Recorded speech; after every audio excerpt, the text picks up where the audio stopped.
Hustlers is proudly brought to you by Namdeb Diamond Corporation. Good today, better tomorrow.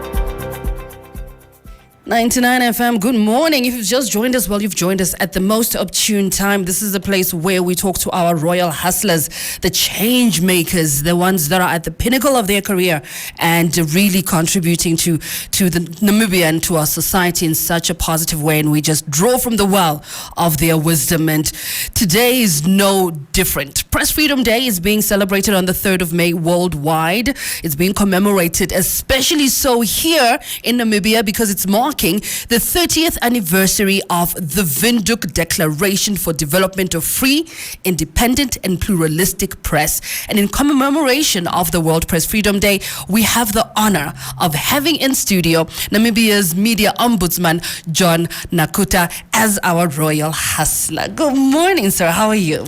Good morning, and thank you very much for the invitation. I'm very much well. And I hope you too. No, we're very excited to have you. So let's just jump straight into it. How would you describe your tenure as Namibia's ombudsman since taking up the position? Yes, thank you very much for the question. In a few words, very challenging. Because remember, as media ombudsman, you don't need to be a journalist. So I'm not a journalist, just to put it out there. I'm a full-time law lecturer at the University of Namibia, teaching human rights law. But in terms of answering your question, so coming from a different background, not from the media landscape. So I found, especially my first year, very, very challenging. So it was a lot of self-education, a lot of reading up, so as to get a sense of the media landscape, the media environment. So yes, so it was challenging, but of course I've settled in and much more comfortable now.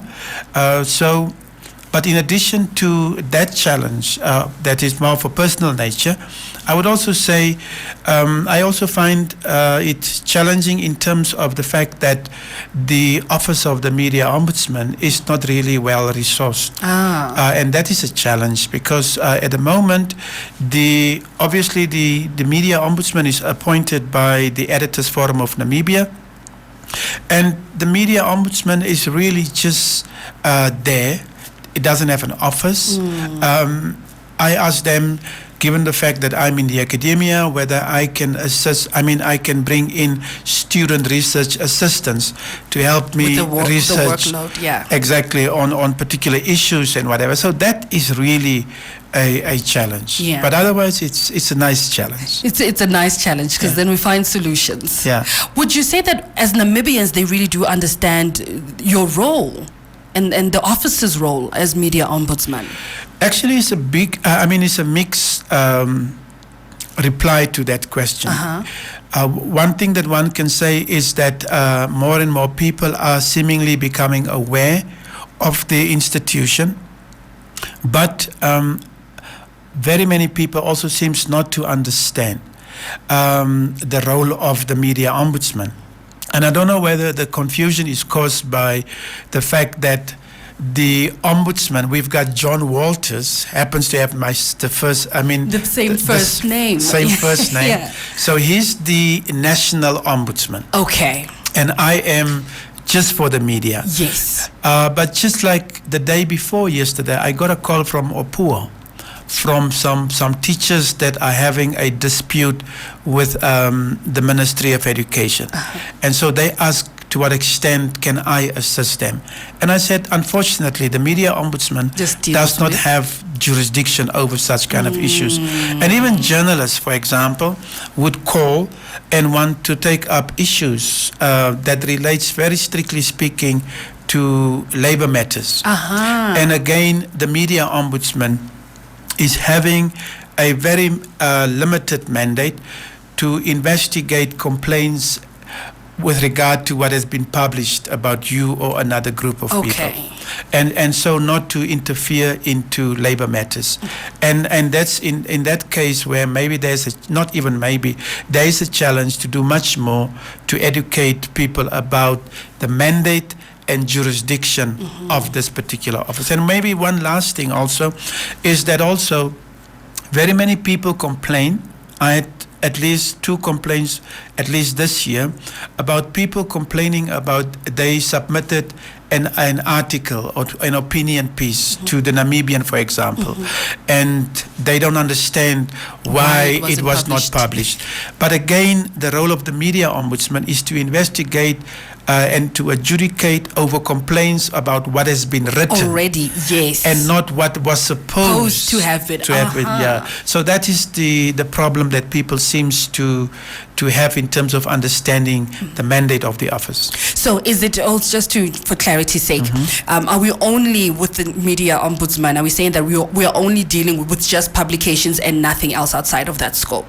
Yeah, but publication, whether in print, yes, broadcast, or actually electronically. Okay. But in the case of electronically, one needs to point out it is not having jurisdiction over social media like Facebook, Twitter, and your Instagrams. It is only when, say, for example, your radio station is also running a Twitter page, a website, or whatever the case may be. Then the media ombudsman would have jurisdiction over that media house on further condition that that media house has signed up to the code of conduct, because it's a voluntary system. Okay. Yeah.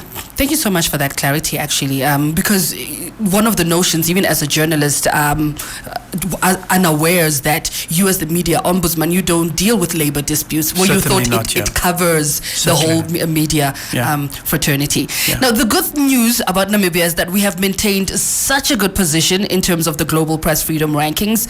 So what can we as the media do to just keep that momentum going?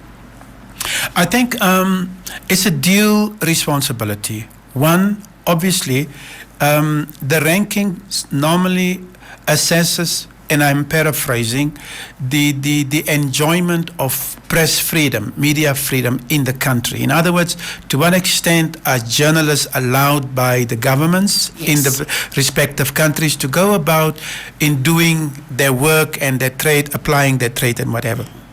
So that is one. So in that regard, we are saying that government so far has really been doing good.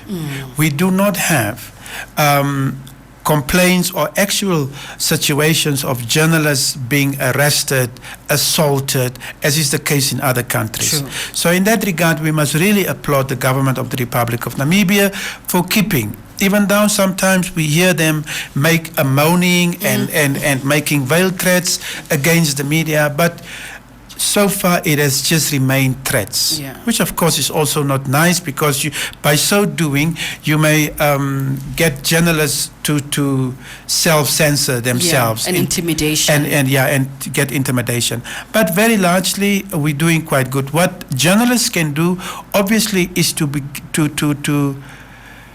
stick to the high standards that has been set in our code of ethics and of conduct that is there for all media houses. So that is basically what journalists must do, and really do their work, providing high standards, correct and truthful information, and doing it ethically and balanced, of course.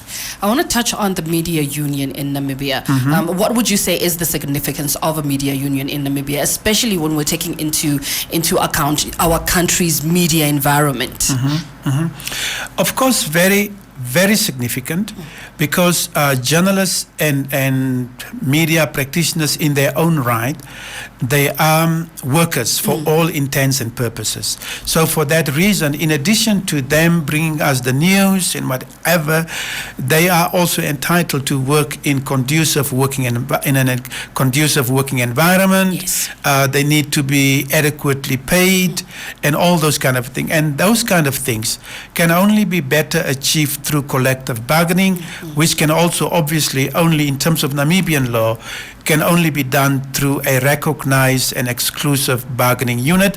And of course that can only be achieved through a trade union. So it is very, very significant that journalists in their numbers would join the newly established media, what do you call it again? Media union. The media union that has been established for them. And you know, You just touched slightly when you were making that example of your jurisdiction in terms of social media and so forth and so forth. And we find that fast news comes through the social media, and it really gets spread to such a fast rate. So how can journalists and editors, would you advise, guard against misinformation, especially now in this age where at a drop of a hat you can get any kind of news, whether it's factual or not? I would say journalists should not fall into the trap. And of course, we know that the world has changed, and you are under the immense pressure also to produce and not to be outdone and whatever, and to have the first The scoop, that kind of a thing. Yeah. But you are also held up to high standards that can't be jeopardized for whatever reason. And for that reason, my call to journalists would be to do research on the issue, and not to disinform, if I can use that word. Yeah. Yes, of course, there's misinformation, and I was listening the other day to Graham Hopwood making the distinction between misinformation and disinformation. And in his words, misinformation is maybe someone that was negligent in verifying the truthfulness and the correctness of this piece of information that he or she is sharing in whichever way. Whereas disinformation is a deliberate way of trying to falsify and to deceive the audience for whatever reason what you're having. And so, but coming back to misinformation, in my opinion, then, to answer your question, is putting this pressure and requires from journalists to do research. And not to, because you've got the responsibility to educate. Yeah. Yours is not just about entertainment. Yes. But there's also the responsibility that comes with press freedom to educate and to have balanced stories and whatever the case may be, and to be inclusive. Once again, I've listened to a very educative television discussion just yesterday morning, where someone made the distinction between the obligation that journalists is having to be diverse, but at the same time also inclusive. And this is because people are saying, yes, you are telling our story, but from which angle are you telling the story? Yes. And are we involved Yes. in the story that you are telling about us? Yeah. And so that is the question of inclusivity. And that is the challenge that I'm putting to journalists. Indeed. And finally, what is your message to Namibians, or especially on the importance of the free and pluralistic media? In short, we've got reason to celebrate. Yeah. Yes, it is not a fluke that the Windhoek Declaration was adopted 30 years ago in our country, and we've shown to the world that it was not by coincidence. And again, I want to use this opportunity to congratulate and to applaud the government of the Republic of Namibia for protecting and respecting media freedom, and that must be emphasized. But also applauding the people of Namibia that actually are using their right to freedom of expression. Namibians are freely expressing themselves in the newspapers, in those what do you call it? The opinion pieces. The opinion pieces, and even the SMS lines. The SMS lines and whatever. On the radio stations, as well. You people are having talk shows, and people are freely expressing themselves about whatever they think is of concern, and that needs to be celebrated.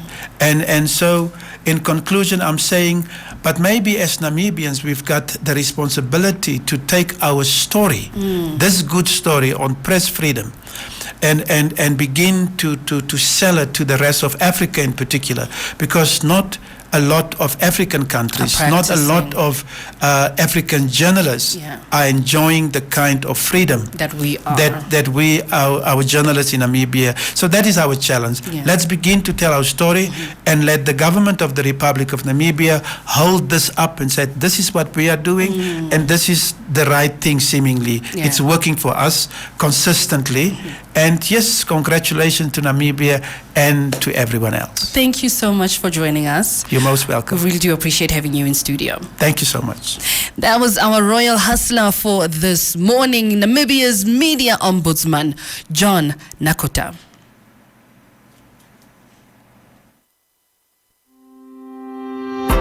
Royal Hustlers was proudly brought to you by Namdeb Diamond Corporation. Good today, better tomorrow.